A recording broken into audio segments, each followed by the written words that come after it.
In his second year in office, President Ferdinand Bongbong Marcos Jr. reiterated that the agriculture sector remains at the top of his list as a high priority for development. Among his top three dreams include sustainable livelihood for farmers, food security, and inexpensive food for Filipinos.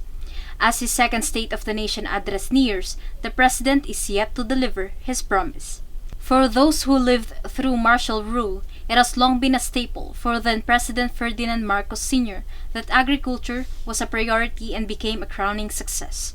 Perhaps, due to his eagerness to recreate his father's performance, the son likewise decided to make the sector the centerpiece of his presidency.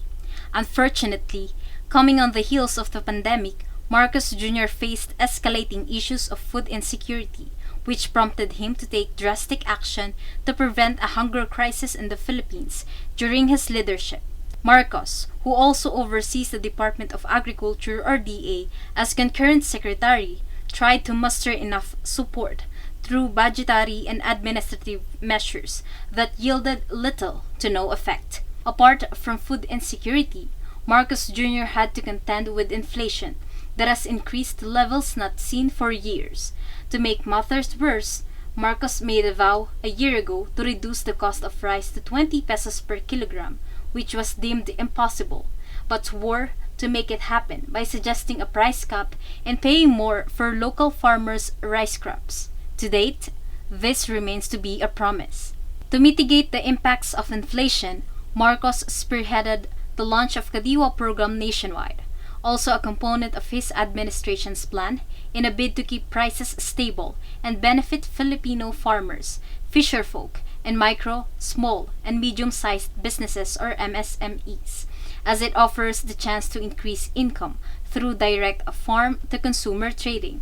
Thus, now looking into permanent locations across the Philippines to assist Filipinos in coping with the growing costs of necessities.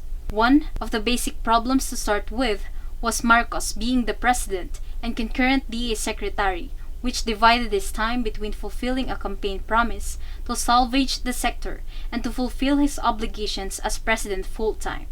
Hence, his second State of the Nation address hopes to bridge the gap between what was once promised and what has been fulfilled.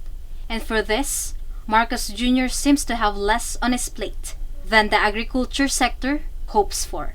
For Golden Nation Network, this is Faith Villanueva.